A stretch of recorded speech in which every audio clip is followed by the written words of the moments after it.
बलिया गांव में भीम नाम का एक गरीब किसान रहा करता था। कई दिनों से उसकी फसल अच्छी नहीं हो रही थी। उसके घर में खाने तक को कुछ नहीं था। उसकी एक बकरी थी जिसका नाम प्यारी था।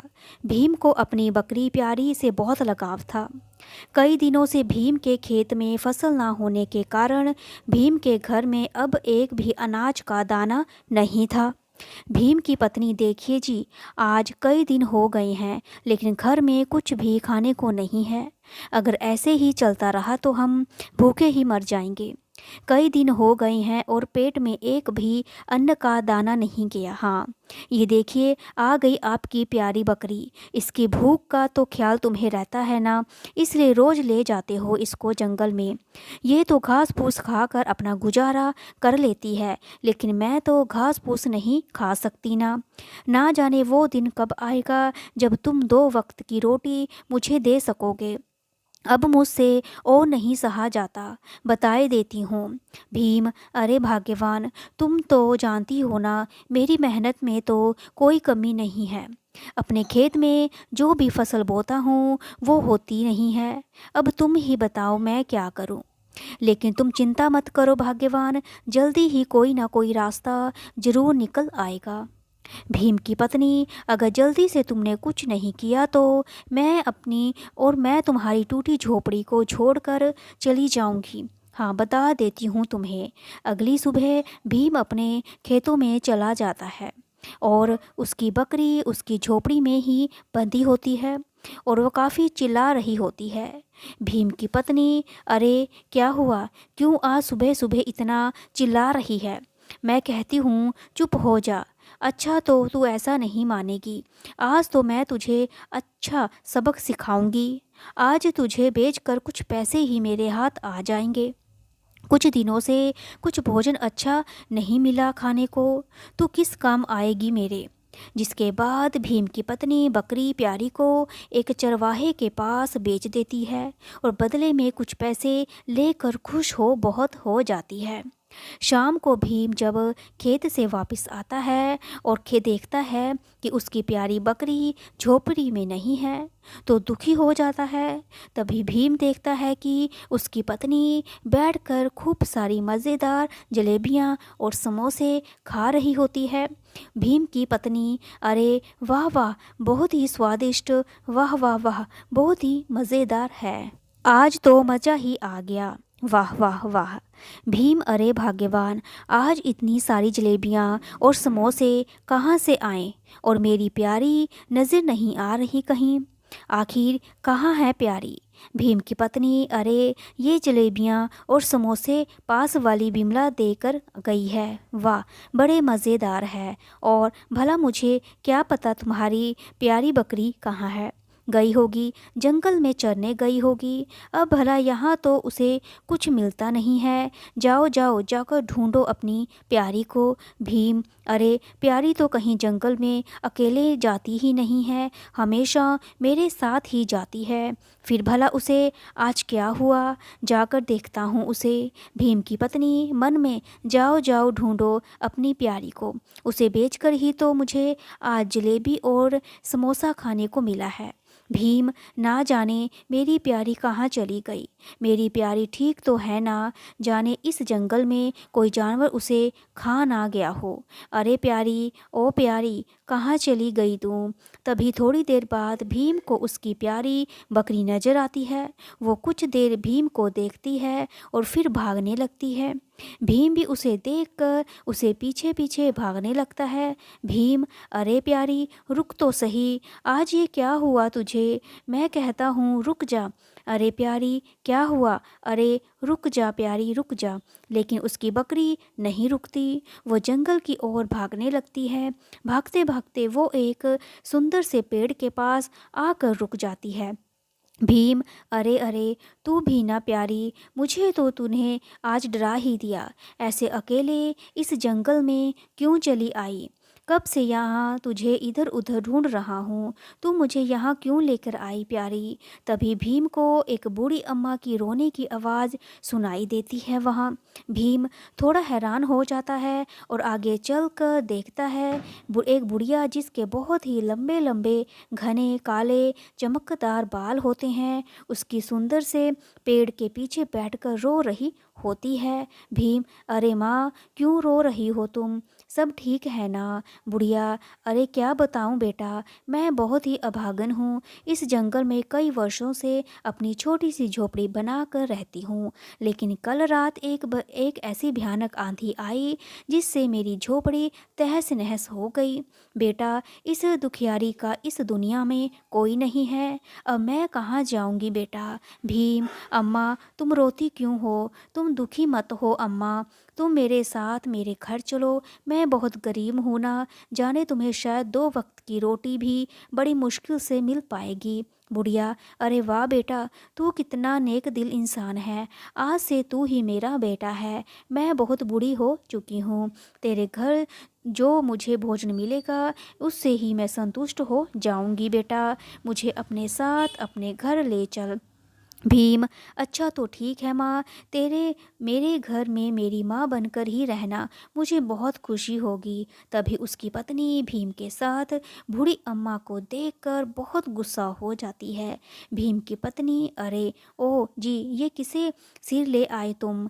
भीम, क्या देखती नहीं हो। भीम की पत्नी, आखिर मैं कहती हूँ कौन है ये बुढ़िया और तुम्हारे साथ क्या कर रही है। अरे भाग्यवान, आज से ये अम्मा मेरी माँ है और हमारे साथ ही इसी घर में रहेगी। जैसे भी रूखी सूखी रोटी हम खाते हैं, माँ भी वही खा लेगी। इनका इस दुनिया में कोई नहीं है, इसलिए मैं इन्हें जंगल से अपने साथ ले आया। भीम की पत्नी, अरे वाह वाह, ये भी कोई बात हुई भला, क्या जानते नहीं हम दोनों का ही गुजारा बड़ी मुश्किल से हो पाता है और एक और मुसीबत घर ले आए। भीम, अच्छा अच्छा भाग्यवान, अब गुस्सा मत करो, आज से ये मेरी अम्मा है और इनका इस दुनिया में कोई नहीं है। जाओ रसोई में से जो भी खाने को है माँ के लिए ले आओ। भीम की पत्नी खुद एक वक्त की रोटी नहीं खा पाते, ऊपर से ले आई इस अम्मा को यहाँ। अरे घर में तो कुछ नहीं है सिवाय कुछ चावल के दाने के, भला उनसे इस अम्मा का पेट थोड़े ही भरेगा। तुम भी ना जाने किसे ले आए, खुद एक वक्त की रोटी नहीं खा पाते, ऊपर से ले आए इस अम्मा को। बुढ़िया, अरे बिटिया, मैं उन थोड़े से चावलों के दाने ही से ही अपनी भूख मिटा लूँगी और तुम दुखी मत हो, मुझे बस वही चावल के दाने लाकर दे दो। भीम की पत्नी, अच्छा अच्छा ठीक है, ला कर देती हूँ तुम्हारे लिए चावल के दाने। मैं भी तो देखूँ भला, बहुत ही कम मात्रा में चावल के दानों से तुम अपनी भूख को कैसे शांत करोगी। तभी भीम की पत्नी अंदर रसोई में जाती है, एक पतीले में जिसमें बहुत ही कम चावल के दाने होते हैं। अचानक से चावल के दाने से भर जाते हैं और जिसे देखकर वो हैरान रह जाती है। भीम की पत्नी, अरे ये कैसे हुआ, ये तो एक चमत्कार है, इतने सारे चावल के दाने, अरे वाह वाह, मेरी तो कुछ समझ में नहीं आ रहा। तभी वहाँ भीम आ जाता है, ये देखकर हैरान हो जाता है। भीम, अरे भाग्यवान, ये कैसे हुआ, इतने सारे चावल के दाने कैसे आए हमारे घर में। और भीम की पत्नी, हाँ मेरी तो कुछ समझ में नहीं आ रहा, ये कैसे हुआ। जिसके बाद भीम की पत्नी बूढ़ी अम्मा को खूब सारे चावल एक थाली में दे देती है, जिसके बाद अम्मा वो चावल बड़े चाव से बैठकर खाती है। तभी भीम की पत्नी बूढ़ी अम्मा के लंबे लंबे बाल बड़े ध्यान से देखती है, जो काफ़ी चमक रहे होते हैं। भीम की पत्नी, अरे वाह, इस बुढ़िया के बाल इतने लंबे और चमकदार हैं, वाह वाह, इतने सुंदर बाल, इस जैसे बाल तो पूरे गांव में किसी औरत के भी नहीं हैं। बुढ़िया, अरे वाह वाह, ये तो सच में बहुत ही स्वादिष्ट भोजन है। वाकई भीम बेटा, मेरी आत्मा तो शांत हो गई। वाह वाह, बहुत ही मज़ेदार। भीम की पत्नी, आज तो ना जाने कैसे ये चमकदार हो गया। चावलों से हमारा पेट भर गया, लेकिन कल क्या होगा? कल कैसे हमारी भूख मिटेगी? तभी बूढ़ी अम्मा अपनी पलकें झपकाती हुई मुस्कुराती है। थोड़ी देर बाद जब भीम उसकी पत्नी सो रहे होते हैं, तभी बूढ़ी अम्मा रसोई में जाती है और भीम की पत्नी भी चुपके से उठकर बूढ़ी अम्मा के पीछे पीछे जाती है। तभी बूढ़ी अम्मा के बाल अचानक से और लंबे घने हो जाते हैं। बूढ़ी अम्मा अपनी आंखों की तेज रोशनी से रसोई में रखे खाली डब्बों में खूब सारा आटा, चावल, दाल, सब कुछ डब्बे में भर देती है। भीम की पत्नी, अरे ये क्या, ये चालाक बुढ़िया तो कोई साधारण बुढ़िया नहीं है, बल्कि जादुई है। इसके बाल अचानक से इतने घने कैसे हो गए? कहीं यह जादुई चुड़ैल तो नहीं जिसके बाल लंबे होते हैं? ना ना जाने ये मेरी झोपड़ी में किस इरादे से आई है। पता तो लगाना ही पड़ेगा। तभी थोड़ी देर बाद बहुत तेज बारिश होने लगती है, जिसकी वजह से भीम की झोपड़ी से पानी टपकने लगता है। भीम और उसकी पत्नी ये देखकर घबरा जाते हैं और भीम, अरे ये क्या, इस बारिश को भी अभी आना था। अब हम क्या करेंगे? हमारी टूटी झोपड़ी में बरसात का पानी टपक रहा है। भीम की पत्नी, हाय हाय, अब हम क्या करेंगे जी? मेरी तो कुछ समझ में नहीं आ रहा। भीम, क्या करें? इस बरसात के टपकने पानी में ही हमें रात बितानी होगी। इस बरसात को भी अभी आना था। अगली सुबह भीम जब उठता है तो यह देखकर हैरान हो जाता है कि उसकी टूटी हुई झोपड़ी के सामने बहुत सारी ईंटें लगी हुई हैं। भीम, अरे भाग्यवान, जल्दी आओ, ये देखो हमारी झोपड़ी के सामने आखिर इतनी सारी सीटें और ईंटें आई कहाँ से? मुझे तो कुछ समझ में नहीं आ रहा। भीम की पत्नी, अरे मुझे तो लगता है ये भाग्यवान, ये भगवान का चमत्कार है, उन्होंने हमारी सुन ली। इन ईंटों से तुम अपनी टूटी फूटी झोपड़ी को एक पक्के घर में बदल दो। हाँ बस, और मुझसे रहा नहीं जाता इस टूटी झोपड़ी में। बुढ़िया, अरे हाँ बेटा भीम, लगता है ये भगवान की ही मर्जी है। तू इस ईंटों से अपनी टूटी झोपड़ी को पक्का कर ले। जिसके बाद भीम खुशी से सिर हिलाते हुए उन ईंटों से अपना घर बनाने लगता है और देखते ही देखते बहुत ही सुंदर सा घर बन जाता है। भीम की पत्नी, अरे वाह, हमारा कितना सुंदर घर बनकर तैयार हो गया। देखिए तो ये देखने में कितना सुंदर लग रहा है। भीम, अरे हाँ भाग्यवान, तुम बिल्कुल सही बोल रही हो माँ, हमारा घर देखो तो सही कितना सुंदर है। बुढ़िया, हाँ बेटा, देख रही हूँ बेटा। भीम, तेरा घर तो बहुत ही सुंदर हो गया है। वाह वाह, सब ऊपर वाले की मर्जी है बेटा, उसके खेल न्यारे हैं बेटा। इसके बाद बूढ़ी अम्मा हंसने लगती है। भीम की पत्नी मन में, मुझे तो लगता है ये जादू भी इस चुड़ैल बुढ़िया का ही है। अब मुझे जल्दी कुछ करना होगा, कहीं ऐसा ना हो कि हम दोनों को खा जाए। नहीं नहीं, मुझे जल्दी ही जादुई चुड़ैल का पता लगाना ही होगा।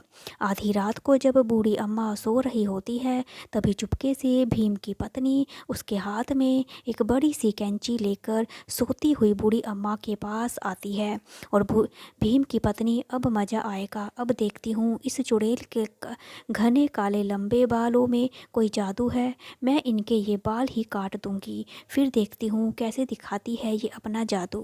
और उसी बूढ़ी अम्मा के सारे बाल काट देती है। उसके बाद भीम की पत्नी वहाँ से चली जाती है और तभी बूढ़ी अम्मा की आँख खुलती है तो वो शीशे में अपने बाल को देखकर जोर जोर से हंसने लगती है। बुढ़िया, अरे ये पगली भी ना बहुत ही ना समझ है, अभी जानती नहीं मुझे, मैं कोई साधारण बुढ़िया नहीं हूँ। तभी बुढ़िया की जादुई शक्ति से उसके बाल फिर से लंबे हो जाते हैं और अगली सुबह जब भीम की पत्नी बूढ़ी अम्मा को छिप कर देखती है तो हैरान रह जाती है। भीम की पत्नी, अरे ये क्या, इस जादुई चुड़ैल बुढ़िया के बाल फिर से आ गए, ये क्या हो गया? मुझे तो कुछ समझ में नहीं आ रहा, ये तो कोई बड़ी मायावी चुड़ैल लगती है, इसका तो मुझे पता लगाना ही पड़ेगा। तभी आधी रात को बूढ़ी अम्मा सो रही होती है और भीम की पत्नी छुपकर उसे देख रही होती है। और तभी अचानक से बूढ़ी अम्मा अपनी आंखें खोलती है और बाहर जंगल की ओर जाने लगती है। और भीम की पत्नी भी बूढ़ी अम्मा के पीछे पीछे जाने लगती है। और तभी वो देखती है कि बूढ़ी अम्मा जंगल में तालाब के पास जाती है। और अचानक से उस तालाब के पास जाकर वो बहुत ही सुंदर स्त्री बन जाती है, जो बहुत सारे जेवर पहने होती है। तभी तालाब में छवि आती है, जो देखने में बहुत ही ज़्यादा भयानक होती है।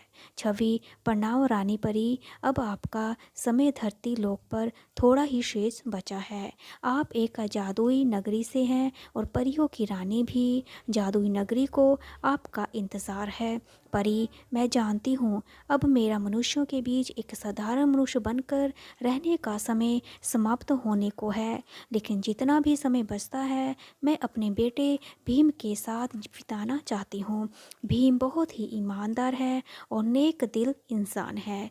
मैं बहुत जल्दी ही जादुई नगरी वापस आ जाऊंगी। छवि: जी रानी परी, जो आपकी इच्छा। अब मैं चलती हूँ। जिसके बाद छवि वहाँ से गायब हो जाती है। भीम की पत्नी: अरे, इसका मतलब ये बुढ़िया जादुई चुड़ैल नहीं है, बल्कि जादुई नगरी की परियों की रानी है। अरे वाह वाह, कितने अच्छे भाग्य हैं हमारे। बस मुझे समझ आ गया, अब मैं इस परियों की रानी को ऐसे नहीं जाने दूंगी। थोड़ी देर बाद भीम की पत्नी अपने घर आती है और भीम को सारी बात बता देती है। भीम: अरे, तुम ये क्या बोल रही हो? क्या सच में माँ कोई जादुई नगरी की रानी परी है? मुझे तो यकीन नहीं हो रहा। भीम की पत्नी: अरे हाँ, बिल्कुल सच बोल रही हूँ मैंने सब अपनी आँखों से देखा है। वो परियों की रानी रानी परी है। कुछ समय बाद भीम की पत्नी: देखो अम्मा, अब मुझे पता चल गया, तुम कोई साधारण अम्मा नहीं हो, बल्कि एक जादुई नगरी की रानी परी हो। बूढ़ी अम्मा हैरान हो जाती है। इतना सुनते ही बूढ़ी अम्मा फिर से सुंदर रानी परी बनकर रूप धारण कर लेती है। भीम ये सुनकर बहुत हैरान हो जाता है। भीम: अरे माँ, मुझे तो यकीन नहीं हो रहा, ये मैं क्या देख रहा हूँ। तुमने अचानक से अपना रूप कैसे बदल लिया? बुढ़िया: ये सच है बेटा भीम, मैं जादुई नगरी से परियों की रानी परी हूँ, जो इस धरती पर कुछ दिन मनुष्य के बीच रहने आई थी और एक ऐसी जगह ढूंढ रही थी जहाँ पर मैं कुछ दिन रह सकूँ। उस दिन जब मैंने तुम्हें जंगल में अपनी बकरियों के लिए रोते हुए देखा, तो मुझे ये अनुभूति हो गई कि तुम्हारा हृदय बहुत ही कोमल और नेक है। इसलिए मैंने सोचा कि मैं तुम्हारे साथ ही अपने कुछ दिन धरती लोक पर बिताऊंगी। तुम जिस बकरी के पीछे मेरे पास आए थे, वो तुम्हारी बकरी नहीं है, बल्कि तुम्हारी पत्नी ने ही तुम्हारी बकरी को एक चरवाहे को बेच दिया था। जिस प्यारी से तुम उस दिन जंगल में मिले, वो अपने साथ लाए, वो मेरी माया थी। मैं तुम्हें दुखी नहीं देखना चाहती थी बेटा। तुम एक नेक दिल इंसान हो, जिसके साथ मैं कुछ दिन धरती पर रहना चाहती हूँ। इसलिए मैंने अपना भेष बदल कर एक बुढ़िया का रूप धारण कर लिया। यहाँ तुम्हारे साथ तुम्हारे घर चली आई। भीम ये सुनकर बहुत हैरान होता है। भीम: तो रानी परी, धन्य भाग हैं जो आप मेरे साथ मेरी माँ बनकर रहने आई, और आपको अपनी माँ के रूप में पाकर मुझे बहुत खुशी हुई रानी परी। भीम की पत्नी: देखो रानी परी, तुम तो जानती हो, तुमने इतने दिन हमारे साथ बिताए हैं, तो मैं तुमसे कुछ मांगना चाहती हूँ। तुम जादुई नगरी से हो, मेरे पति ने तुम्हें अपनी माँ समझा है, इसलिए तुम्हें मेरी इच्छा पूरी करनी होगी। परी, आखिरी क्या इच्छा है तुम्हारी? मैं अवश्य ही तुम्हारी इच्छा जरूर पूरी करूँगी, बताओ मुझे। तभी भीम की पत्नी काफ़ी सोच में पड़ जाती है। 2 मिट्टी के घड़े लेकर आती है। भीम की पत्नी: ये रही मिट्टी के घड़े, तुम इस दोनों घरों को धन और सोने चांदी से भर दो। मैं बहुत अमीर हो जाऊंगी। इतना धन पाकर तो हमारी सारी समस्या दूर हो जाएंगी। और परी, अच्छा ठीक है, अगर तुम्हारी यही इच्छा है तो मैं ज़रूर तुम्हारी इच्छा पूरी करूंगी बेटी। लेकिन इस दोनों मिट्टी के घड़ों में से सिर्फ पहले घड़े को चुनना है, क्योंकि मैं तुम्हारे लिए इतना धन और सोना चांदी होगा जो तुम्हारे जीवन के लिए प्राप्त होगा। और दूसरा मिट्टी का घड़ा लालच का घड़ा है। इस घड़े को तुम कभी भी हाथ मत लगाना, वरना अच्छा नहीं होगा। तभी देखते ही देखते दोनों मिट्टी के घड़ों में सोने चांदी भर जाते हैं। और भीम की पत्नी ये देखकर बहुत खुश होती है। भीम की पत्नी, अरे वाह, इतना सारा सोना चांदी, वाह वाह, अब तो बहुत मैं ज़्यादा अमीर हो जाऊंगी। परी, अच्छा भीम बेटा, अब मेरे जाने का समय हो गया है। तुम्हारे साथ कुछ दिन बिताकर मुझे बहुत आनंद और खुशी मिली। परी, लेकिन बेटी तुम ध्यान रखना, जो मैंने तुमसे कहा, इन दोनों घड़ों में से केवल एक पहले वाला ही छूना। परिणाम अच्छा नहीं होगा अगर दूसरा छुआ। जिसके बाद वो रानी परी वहाँ से गायब हो जाती है। भीम की पत्नी, अरे वाह, इतना सारा धन, अब जरा इस धन से भरे घड़े को छू सक तो देखूं। वाह, इतना सारा धन, अब तो मैं पूरे गांव में सबसे अमीर धनी हो जाऊंगी। वो पहला घड़ा उठाती है और बहुत खुश होती है। लेकिन फिर भीम की पत्नी की नज़र दूसरे घड़े पर जाती है तो सोने और चांदी से चमक रहा होता है। भीम की पत्नी, अरे वाह, ये धन का दूसरा घड़ा तो बहुत ही चमक रहा है। अरे वाह, अगर इस मटके का धन भी मेरा हो जाए तो मैं कितना अच्छा होगा, मैं कितनी ज़्यादा धनी हो जाऊंगी। भीम, नहीं नहीं भाग्यवान, तुम ये क्या कर रही हो? तुम्हें याद नहीं रानी परी ने क्या कहा था? दूसरा घड़ा लालच का घड़ा है। तुम्हारे हाथ लगाने से इसका परिणाम अच्छा नहीं होगा। ऐसा मत करो। भीम की पत्नी, अरे चुप रहो तुम, क्या देखते नहीं हो कितना सारा सोना चांदी है इस दूसरे घड़े में भी। अगर ये भी मेरा हो जाए तो मैं इस गांव की सबसे धनी बन जाऊंगी। जिसके बाद भीम की पत्नी जैसे ही वो घड़ा उठाती है, अचानक से सारा सोना चांदी काले रंग के कीड़ों में बदल जाता है। और भीम की पत्नी, अरे ये क्या हो गया? अरे सही कहा था रानी परी ने, मुझे लालच के घड़े को हाथ नहीं लगाना चाहिए था। और यहाँ ये मेरे अधिक लालच, धन के पाने के लालच के कारण ही सब कुछ हुआ है। भीम, ये तुमने क्या किया? भाग्यवान रानी परी ने कहा था दूसरा घड़ा मत छूना, लेकिन तुम्हें तो सबसे धनी बनवान बनना था। देखो तुम्हारे लालच ने क्या कर दिया। अगर आपको मेरी ये कहानी अच्छी लगी तो लाइक करें, शेयर करें, सब्सक्राइब करें। और देखने के लिए थैंक यू सो मच।